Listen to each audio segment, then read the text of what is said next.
How's it going, folks? Welcome to the video. This is the 5th video on this channel, and it has been a long time since the last one. I want to say that I had a good reason for that. I didn't really. Kind of want to stop until I get a decent camera, but who knows how long that could be, you know? Could be months. So I might just keep uploading anyway, and maybe just like redo videos in the future if I decide to do that. Be a lot of effort though. If and when I get a good camera. So yeah, like I said, welcome to the video. We have things to talk about. Okay, so first thing, recovery update.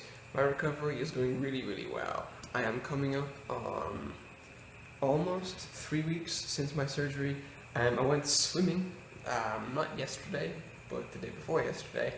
And while I am currently so hideously sunburned, as evidenced by here and my back, which you won't get to see, but whatever, it was worth it. It was really worth it. It was so much fun. I hadn't ever really been in a swimming pool in like 8 years, or maybe 7 years, and I didn't actually know if I could really swim, because I tried to learn how to swim twice. I first learned or got in the pool when I was maybe like 8 or even younger, and I like had a really bad experience. You know, like the pool was overwhelmingly pungent and like dirty. Like people always got like verrucas and stuff like that going to this pool. Had a really bad reputation and stuff like that for not being clean, and I was just scared going in. I remember at one point, like I swallowed some water. My head went under, and I swallowed some water, and it was so overwhelming at that age that I freaked out. I was like, no, I don't want to do this. Now, if my parents were awesome parents and they were like, you know, hey, let's double down on this, let's, really get Luke to try this again. I know he got scared, but let's try it again, then I would know how to swim today. But they weren't awesome, and they let me quit, which is not something you should let your kids do if they get discouraged. You don't let your kids just quit. You rally them and you help them, pick themselves up, and you start again, because that's what you're supposed to do as a parent and a teacher. But yeah, anyway, so it would be like another 6 or whatever many years before I would really ever pick up the courage to do it again. That happened when I was like 15 or so. I got into the pool again, like one summer, and I spent a few months learning with like tiny children. So it was really funny, because I was like, this high for 15. Kids were like, yay high, and it was just silly being stuck beside small children, but that's what happened. So flash forward to today, and I was wondering how much of what I'd learned back then I would remember, and it turns out that I can do a pretty solid backstroke and a kind of dodgy front crawl, but nonetheless I did not drown. Drank a lot of water, but did not drown. I can swim, kinda. It was a very shallow pool, it was like 4 feet, but I didn't drown, and that's the main thing. Okay, so positive stuff. Oh yeah, the other point is that my like stitches, or my sutures or whatever, didn't hurt at all. Had a little ache like later, but for the most part I was totally fine and awesome, and I feel so good about that, because I think I'm recovering really fast, and it's very encouraging. So yeah, awesomeness. Next, and sort of like chronologically ordered thing that happened, I was formally offered a position teaching in Japan, a 1-year contract with Heart, and I feel pretty good about that. It was not top of my list as, things go, but the company has a reasonably good reputation, pay is reasonably good as well, and I want to get into Japan. I want to teach kids, and this is my window, this is my opportunity, so I have accepted it. I sent in like my documents and stuff like that, and I have some more like requirements to fulfill and stuff like that before I get the job, but I pretty much have a job in Japan, which is awesome. I'm still awaiting a couple of interviews, but I'm not as or even remotely confident about them, to be perfectly honest. Those interviews didn't go as smoothly as the Heart ones did. I got asked a couple of questions where I kind of tripped a little bit. They were a bit more formal. Heart was really approachable and very pleasant. The guy I spoke to was super nice and friendly. I had actually one section where I had to talk in Japanese. He switched out with this woman in his company, and I had to speak with her for a little bit. I was like, dude, let's not waste any time here, I can't really speak any Japanese, but he was like, no, let's go for it, let's try anyway. And so I was like, go Menasai. Go Menasai, because that's all I could say. Also, all I can say as well is, watashi wa kanojo ga imasu, which means I have a girlfriend, because my girlfriend might not be with me in Japan at first, and I need to be able to say I have a girlfriend, or otherwise maybe she'll get jealous of it. I don't know. She just taught me how to say that. It was kind of a joke. I've since learned more. Obviously, I can like introduce myself and stuff like that, but I won't embarrass myself by doing that on camera because I haven't practiced enough, and my accent is terrible. But yeah, that's good on the job front. Only snag is these jobs. Any of them don't really start until the academic year in Japan starts, which is around April or whatever. So I have to find something to tide myself over. So in the meantime, I've sort of like gotten a job. Not fully gotten a job, but I've partway gotten a job with BizMates here in the Philippines. I'll be doing work online, teaching students from Japan, business clients from Japan, English. And my interviews with them have so far gone really, really well.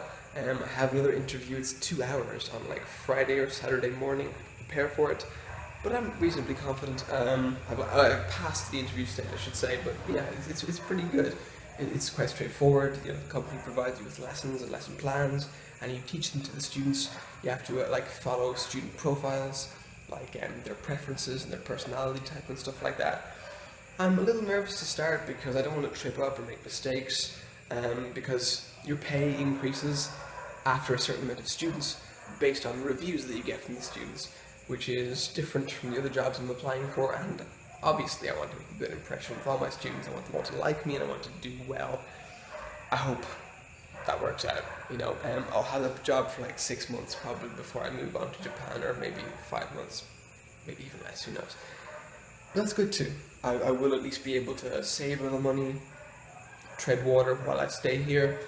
Amazing thing about the Philippines is the cost of living is so very low that you can get by on, you know, kind of like a mediocre wage, or if you're not working so many hours, you can still get by, or like tread water, as I said. Yeah, this is an amazing country. I'm definitely thinking about things I want to talk about the Philippines for future videos, so stay tuned or whatever.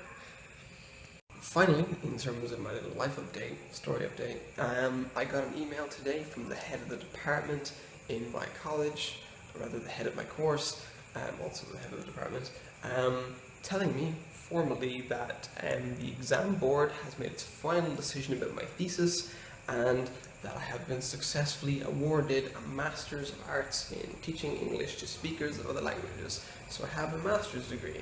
That is fantastic. I kind of already knew, obviously, because I got an email earlier in the year saying, you know, your thesis has passed. It was preliminary, it wasn't the exam board, it was my lecturer and a second marker in the college saying that I had indeed passed. And I already knew that I passed my modules, so that's good, that's fine. I have my degree. I won't graduate, however, until the 9th of December, so the best I can do so far for my employers is to turn around and say, hi, if you want to know that I passed my degree, please contact blah blah, and they'll be able to tell you that I'm not just talking out my butt. Yes, that's good, it's good.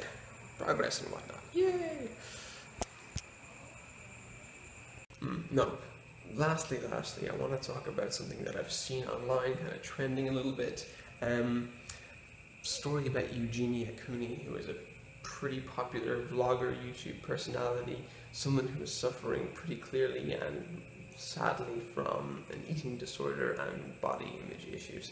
I want to talk about this not because I know her personally, obviously I very clearly don't, but because I see in her a parallel in her way of thinking and her condition that sort of mirrors a way that my own father is, and I guess my perspective on it and how I've learned to regard somebody who is in a very particular way of being and needs help, for sure. Okay, so from my perspective, there are two pretty clear parallels between her and my father, and indeed many people who are ill. The first is that she does not recognize that she is sick, and she does not recognize the voices of people who are coming out and saying, you are sick and you need help. There are two reasons for that. One, she just simply cannot see it. And two, and this is maybe just my personal opinion, but I believe it's very difficult for somebody in her perspective to perceive voices on the internet, personalities on the internet, people on the internet reaching out to her as actual support, because it's in the context of the internet and is therefore something that everybody has to take with a grain of salt. The internet is not, consistently a source of healing or a really sanitary place. It is a place where you have to have a thick skin. You have to develop a sort of lack of sensitivity towards things, and as such, a person in her position, probably reading all the comments and stuff like that, it's pretty difficult for her to sift through it and really be able to relate to and actually appreciate the sorts of help that the people are trying to give her, and stuff like that. So there's that. And there's also obviously the fact that she just can't see or feel the fact that she is the person that people are trying to show her that she is. They're pretty clearly trying to hold up a mirror to her, like, this is you, this is what we're scared of. Sorry about that, my memory kind of ran out. Essentially what I'm trying to say in this part of the video is that it's difficult for somebody who receives a lot of attention online to consolidate all of the feedback that they receive as a creator and as a person, and to kind of condense it into like a coherent thought or idea. Particularly somebody who is very much not in their right mind, not thinking clearly, and not able to see themselves objectively and recognize that they're in a bit of a pickle. So yeah, there's all of that. The second and final parallel that I see between her and my father, or somebody like my father, is that upon receiving, feedback, like, to the tone of, like, you're sick, you need help, they become defensive. Can't tell you how many conversations I've witnessed between me and my mom, rather my mom and my dad, that go like this. It's like, look, you're sick, you need help, you need to find somebody to talk to because you're very clearly suffering, and you need to let it out, you need to express it with somebody, find a professional to talk to. And my dad will be like, no, don't talk to me like that, I don't want to hear that at all, just don't talk to me like that, you're the one who needs help, you should go and talk to somebody, find somebody to talk to yourself, because I just don't want to talk about it. And that's kind of what we're seeing here, albeit in a different manner, as opposed to saying, oh no, simply no, I won't talk to anybody. She's very clearly just saying, I'm fine. Perhaps it's just simply because she feels fine, or perhaps it's because she wants to feel fine, and that's just simply her saying that, stating that fact. And unfortunately, it's very difficult to engage with a person who is like that, who refuses to see themselves in any other light than the one they want to cast for themselves. And I know how frustrating it is. It is so sad and so frustrating to see somebody put themselves through this kind of thing, where they very, very clearly need help and advice and support, but they won't take it because they see it as a kind of threat. They see it as an attack on their identity, on who they are, and their sense of self, because it's destabilizing. It's forcing them to acknowledge that they're not perfect, that they're weak, that they've made mistakes, and that they need to break down and rebuild and go through a very painful healing process. And so really the only piece of advice is that there is just to keep going. It is to not stop reaching out to this person and trying to find different ways of doing so, because unfortunately not everybody can be engaged or broken through to in the same manner. Unfortunately, we have to think of alternate ways of expressing to her that, look, you really need to step outside of yourself, this little bubble that you have, and to look at yourself, really look at yourself, and consider if or not you're in a healthy place right now. How that can be achieved, I don't know. It just takes time, it takes patience, it takes empathy, it takes understanding, it takes us to realize that, hey, this person not only is sick, but doesn't want to see it, And unfortunately, with people who don't want to see things, as we know from many instances in history and day-to-day life, they simply won't see it, and that is, it's just sad. So yeah, you'll never watch this, Eugenia, but just in case you do, on the off chance, I really, really hope that you're able to see for just 2 seconds that people want to help you, and that you are not too far gone to help yourself. You can so totally get some advice, professional help, be it dietary advice, counseling of some kind, and you can totally turn this around. I would really love to see like a thumbnail, featuring you where you look a bit more substantial, because I know what it's like a little bit to not like my body and to want my body to change a little bit. I know what it's like to then also make those changes and to see my body changing and becoming a bit more ideal in a positive, healthy way, like when I was working out and when I was putting on weight and simply feeling there was more of me and I was more confident in myself. It's not easy to do. It's definitely not easy to do, gosh darn it, no. But it can be done, and so many people want you to do it. So many people want you to do it. Please try. Just try. We will help you. We will support you. We will comment, like everything you want us to do, and it will help.